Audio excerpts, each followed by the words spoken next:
37º vídeo da leitura da Bíblia e o primeiro vídeo da introdução particular aos livros do Novo Testamento, falando dos Evangelhos.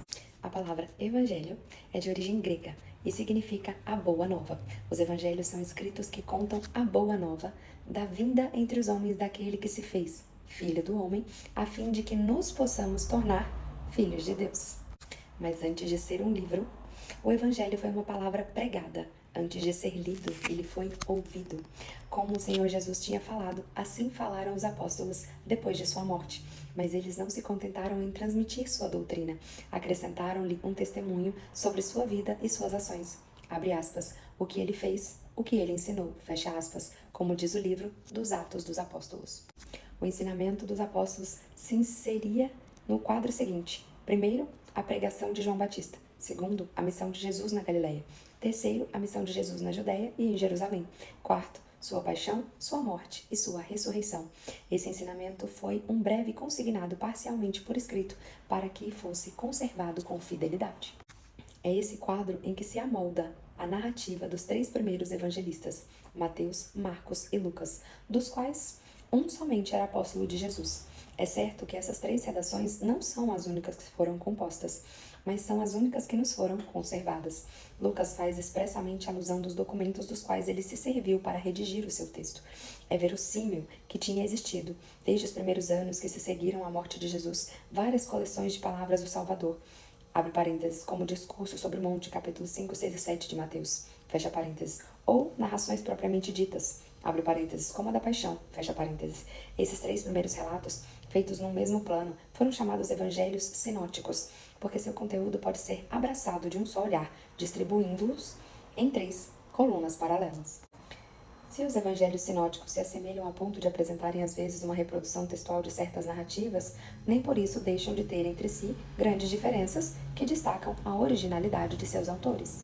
Mateus, cujo verdadeiro nome é Levi, coletor de impostos antes de ter sido chamado pelo Senhor para fazer parte do colégio apostólico, redigiu seu evangelho em aramaico, dialeto original hebraico, segundo uma antiquíssima tradição no ano de 60.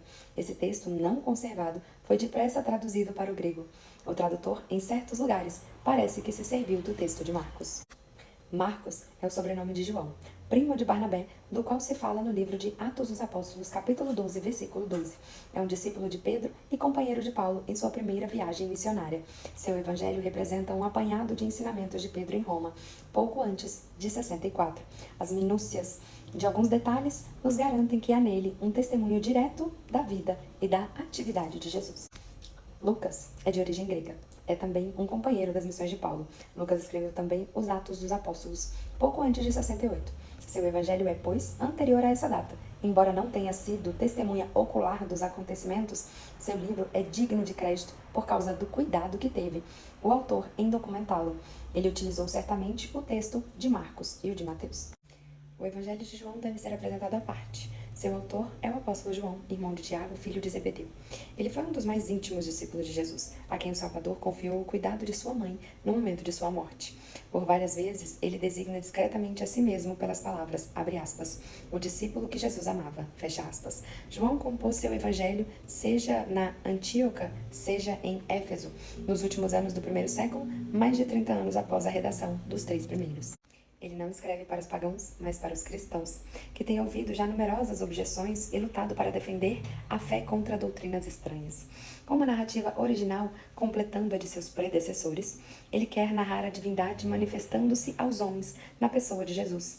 Nele, ele quer mostrar o Filho de Deus, sofredor e glorificado, apresentando-o como, abre aspas, a água da vida eterna, o pão vivo descido do céu, a luz do mundo, o bom pastor, o caminho, a verdade e a vida eterna, fecha aspas. Ele quer mostrar que Jesus, que era a, abre aspas, luz, fecha aspas, não foi recebido pelos judeus, ficando desconhecido mesmo dos seus, e que, morto por aqueles que o rejeitaram, ele se tornou, em sua ressurreição, a manifestação gloriosa de Deus. A vida de Jesus é um dom que Deus faz aos homens, os quais poderão aceitá-lo ou rejeitá-lo. Jesus não conta somente fatos, gestos e discursos de Jesus, mas fala-nos também de sua experiência pessoal junto com o Mestre.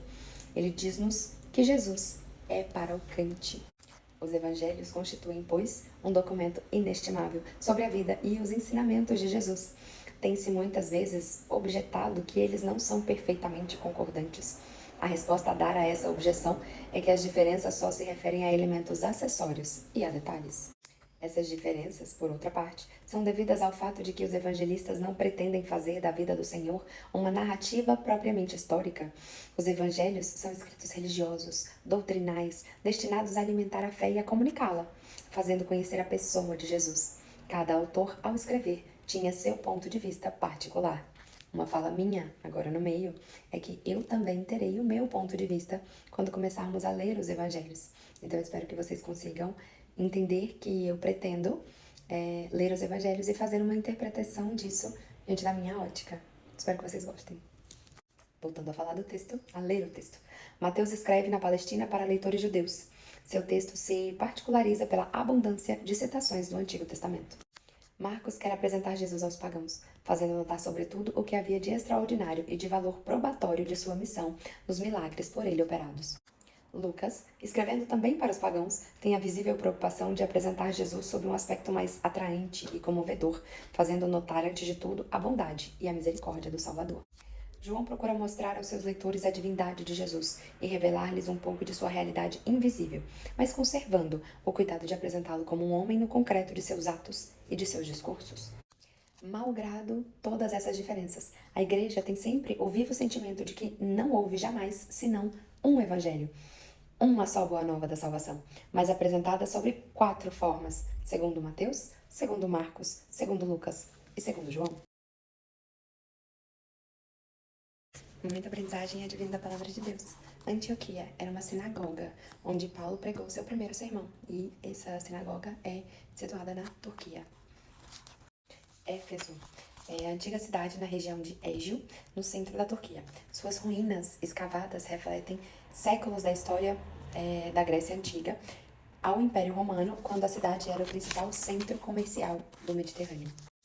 Malgrado significa falta de agrado, desagrado, desprazer, apesar de, não obstante. No sentido do texto, malgrado todas essas diferenças, é no sentido de, apesar de todas essas diferenças, a Igreja tem sempre o vivo sentimento de que não houve jamais senão um evangelho, uma só boa nova de salvação, mas apresentada sobre 4 óticas, 4 formas.